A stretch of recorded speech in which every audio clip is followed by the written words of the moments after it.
കുട്ടി സ്റ്റോറീസിലേക്ക് ഏവർക്കും സ്വാഗതം. കുറേ നാളുകൾക്ക് ശേഷമാണ് ഇന്നൊരു കഥയുമായി വരുന്നത്.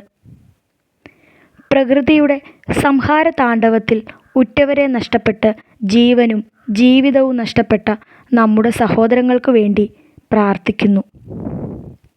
എല്ലാവരും സേഫായിട്ടിരിക്കുന്നു എന്ന് കരുതുന്നു. ഇതുവരെ ചാനൽ സബ്സ്ക്രൈബ് ചെയ്യാത്ത എല്ലാ കൂട്ടുകാരും സബ്സ്ക്രൈബ് ചെയ്ത ശേഷം കഥകൾ കേൾക്കണേ. ഒരു ഡെലിവറി ബോയ്ക്കുണ്ടായ അനുഭവ കഥയാണിത്. എല്ലാവരും സപ്പോർട്ട് ചെയ്യണേ, ലൈക്ക് ചെയ്യണം, കമൻറ്റും നൽകി നിങ്ങളുടെ സ്നേഹം അറിയിക്കണേ. ഇനി കഥയിലേക്ക്. രാത്രി 11 മണി കഴിഞ്ഞിരിക്കുന്നു. അപ്പോഴാണ് അരവിന്ദിൻ്റെ ഫോണിൽ ഡെലിവറി ഓർഡർ അടിച്ചത്. സ്വിഗ്ഗിയിൽ പാർട്ട് ടൈം ഫുഡ് ഡെലിവറി ബോയിയാണവൻ. ഇരിങ്ങാലക്കുടയിലാണ് വീട്. അരവിന്ദ് ഫോൺ എടുത്ത് റൂട്ട് നോക്കി. ഇരിങ്ങാലക്കുട നന്ദിക്കര വഴിയാണ്. അങ്ങനെ ആ ഓർഡറും കൊണ്ട് മാപ്പ് നോക്കി വഴി ലക്ഷ്യമാക്കി അവൻ തിരിച്ചു. പെട്ടെന്ന് തന്നെ കാലാവസ്ഥയിൽ വലിയ വ്യതിയാനമുണ്ടായി. ആകാശം കറുത്തിരുണ്ടു. തണുത്ത കാറ്റും ഇടിമിന്നലും ഒപ്പം അതിശക്തമായ മഴയും. അരവിന്ദ് അടുത്തു കണ്ട ഒരു ഷട്ടറിനോട് ചേർന്ന് ബൈക്ക് നിർത്തി റെയിൻകോട്ട് ധരിച്ച് യാത്ര തുടർന്നു. ശക്തമായി തന്നെ കാറ്റ് വീശുന്നുണ്ടായിരുന്നു. നല്ല ഇടിമിന്നലും. ചില നേരങ്ങളിൽ തൻ്റെ ബൈക്ക് കാറ്റിൽ പറന്നു പോകുമോ എന്ന് പോലും അവൻ ഭയപ്പെട്ടു. പെട്ടെന്ന് തന്നെ കറണ്ട് മൊത്തം പോയി.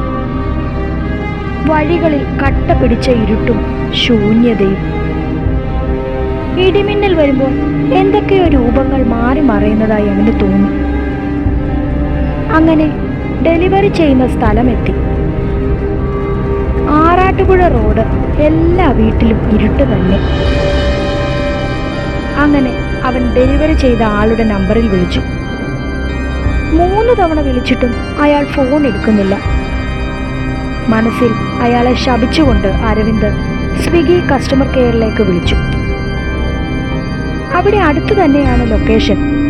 അടുത്തുള്ള ഏതെങ്കിലും വീട്ടിൽ ഒന്ന് ചോദിച്ചു നോക്ക്, ഇല്ലെങ്കിൽ ക്യാൻസൽ ചെയ്യാം. അതായിരുന്നു കസ്റ്റമർ കെയറിൽ നിന്നും വന്ന മറുപടി. അങ്ങനെ റോഡ് സൈഡിൽ കണ്ട ഒരു കൂറ്റൻ ഇരുനില വീട് ലക്ഷ്യമാക്കി അവൻ നടന്നു. കറണ്ട് ഇല്ലാത്തതിനാൽ ആകെ മൊത്തം ഇരുട്ടിലായിരുന്നു ആ വീട്. ആ വീടിന്റെ ഉള്ളിൽ ഒരു ചെറിയ വെളിച്ചം കാണുന്നുണ്ടായിരുന്നു. അരവിന്ദ് വാതിലിൽ മുട്ടി.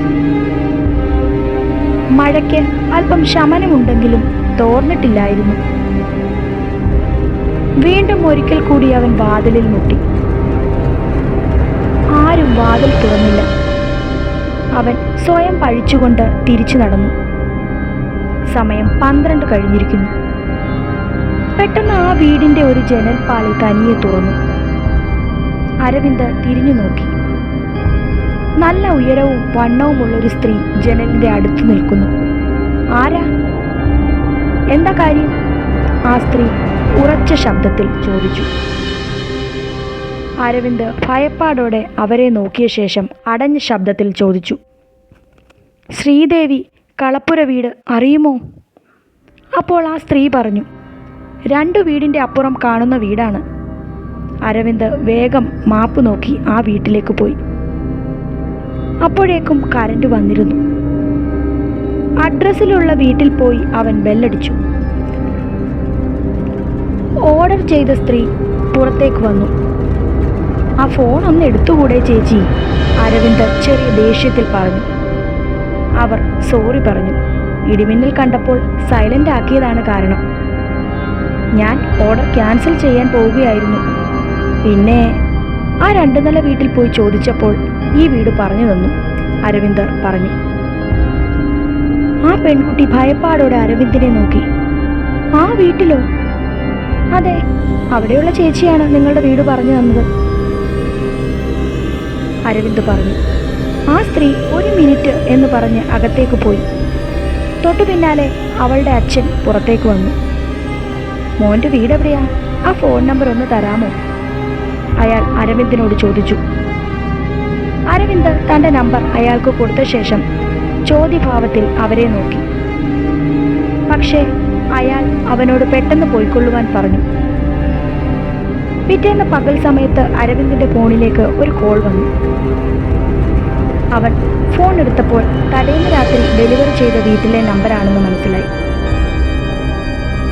മോൻ അവിടെ ആരെയാ കണ്ടത്? അയാൾ ചോദിച്ചു.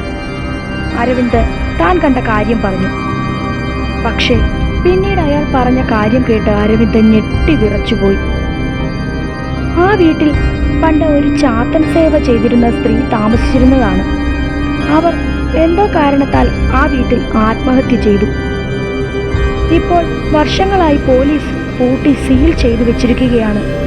അതുവഴി ആരും തന്നെ പോകാറുമില്ല. അത് കേട്ടതും അവൻ്റെ ഉള്ളിൽ ഒരു കൊള്ളിയാൻ നിന്നു. പിന്നീടുള്ള കുറച്ച് രാത്രികളിൽ അവൻ ആ സ്ത്രീയെ സ്വപ്നം കാണുവാൻ തുടങ്ങി. അവസാനം അമ്പലത്തിൽ പൂജിച്ച തകിട് കെട്ടിയതിന് ശേഷമാണ് പ്രശ്നങ്ങൾ തീർന്നത്. കഥ ഇഷ്ടമായ കൂട്ടുകാരെ, ഇഷ്ടമായവർ ചാനൽ സബ്സ്ക്രൈബ് ചെയ്യണേ. അടുത്ത കഥയുമായി വരും വരെ ബൈ.